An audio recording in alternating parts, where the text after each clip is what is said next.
Namaskaram Sadhguru. Our scriptures and even our temple sculptures depict many kinds of beings like Ganas and Yakshas. Are these the same beings that are visiting Manasarovar? The only two cultures which have documented this to some extent are the Indian culture has documented it hugely.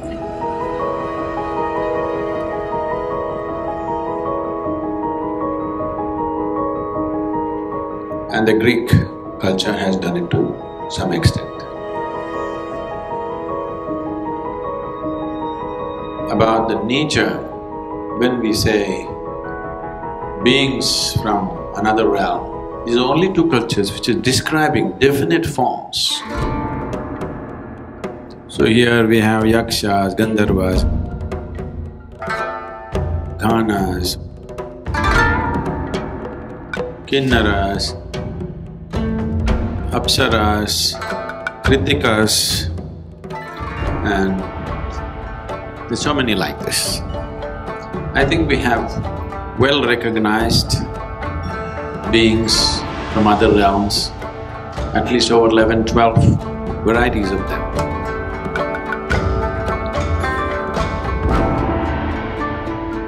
The Greeks also have similar numbers of probably, if not similar, maybe a little less, but they also have recognized. I think the only place… I have never entered this place, but people tell me that the best library of this kind is in Adyar, in Chennai. The Theosophical Library is supposed to have immense collection of occult books which deal with all these aspects.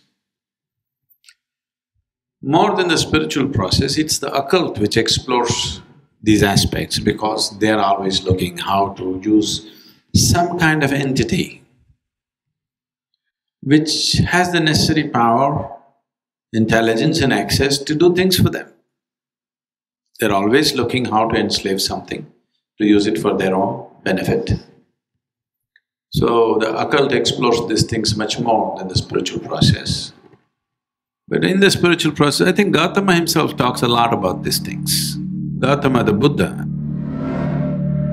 himself talks about a lot of different types of beings that he faced in his sadhana, which invariably one is bound to face when they move into certain aspects. Particularly when we were in another place, lots of things have happened, but particularly when we were moving towards the consecration of the Dhanalinga, these kind of beings like were everyday happening, all kinds.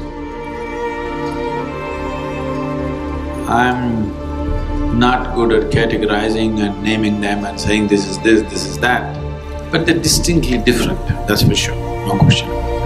Very distinctly different in their energy, in their appearance, in their everything. It was all there but didn't pay attention. But elsewhere, I have paid attention to some of these things, but it is wasteful in many ways because none of them, at least whatever I have come across, none of them would be of any spiritual significance to me. So, if I paid little attention to them, and the moment I realized that's not it, I took my attention off those things because they were never of any spiritual consequence. They were only the existential consequence. If you want to explore the existence, yes. But if you want to know this, they're of no use because they're just in a different form, as ignorant as you are. Maybe with different kind of capabilities which would look incredible to you, but I'm sure your capabilities look incredible to them. Otherwise they wouldn't be visiting, isn't it? As they look incredible to you, you must be looking incredible to them, that's why they're visiting. These days I don't have this luxury. At that time, there was no wall around the house, and the morning, always by like 5:45, 6, when the sun is rising, I always came and sat in the outside corridor. And temple was still not there. I'm just building the temple in my mind. Every day I sit there and gazing in the direction where it should come up. I'm just… because I don't have the money, I don't have the material, I just don't know only what's in my mind. At that time, these creatures just hung around for quite some time. They're like irregular shapes, but all just like two-dimensional, like cardboards, walking around, moving around and making noises and just hanging around right there all the time.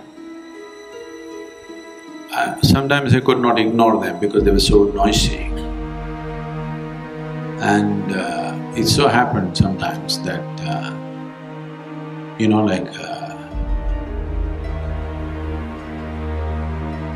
other people in the house heard the voices and noises that I was talking to somebody, and they would come out and see that I was not talking to anybody. They cannot hear what, but they hear something. I never spoke, but they were making so many noises. You need to understand, noise means the kind of noise that we make, only we can make. When I say the kind of noise, well, the birds can make a different kind of noise, but both of us are making the same noise in terms of frequency, reasonably there. That's why we can hear each other. There are other creatures here who are making other kinds of noises, which you cannot hear. So usually these beings are making other kinds of noises you cannot hear, but these were making noises that… like our kind of noises, that is, somewhere in the frequency range that we communicate in. Either they were specially making these noises for me, or they also belong to the same category of noise making as we. I didn't explore all this because my time was running out, my sense was slipping, so I was putting up the bricks. I sat there and putting up the bricks because my foundation was slipping away so rapidly.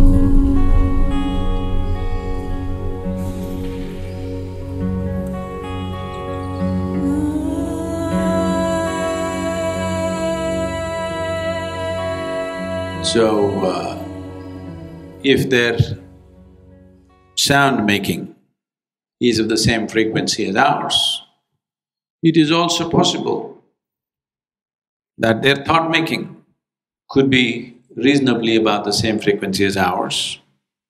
Their body could be reasonably of the same kind of material, maybe not exactly, but same kind, otherwise your eyes wouldn't so easily capture it. Well, you could see it if you're in a certain way, other things also, but not that simply like anything else that we see on a day-to-day basis. So, are these yakshas, gandharvas, ganas? I don't think so, because they don't fit into any of the descriptions that the traditions talk about. They describe gandharvas as the most beautiful human forms. Yakshas as slightly of a different kind but still reasonably human form. Ganas totally distorted means unlike human forms. So most of the temples that you see are ganas. Why they're putting up ganas is because ganas have played an important role in the shaping of human consciousness, because Shiva himself is a gana.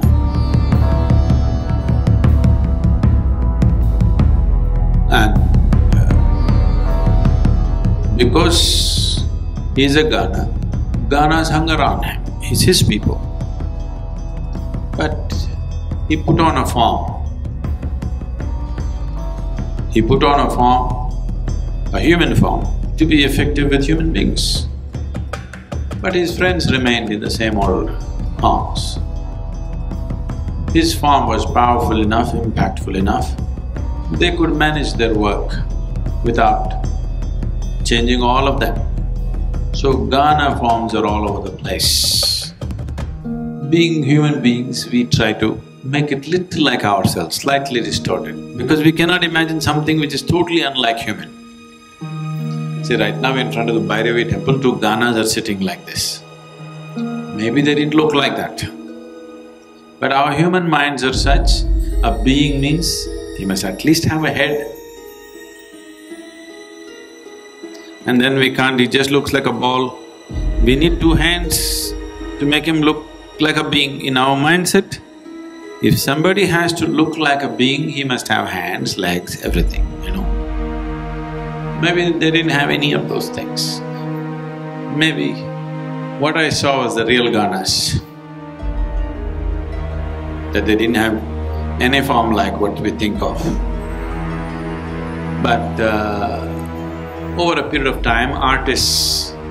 How can an artist write this and say, it's a being? If I show you an irregular shape of a paper and say this is a being, you won't buy it, isn't it?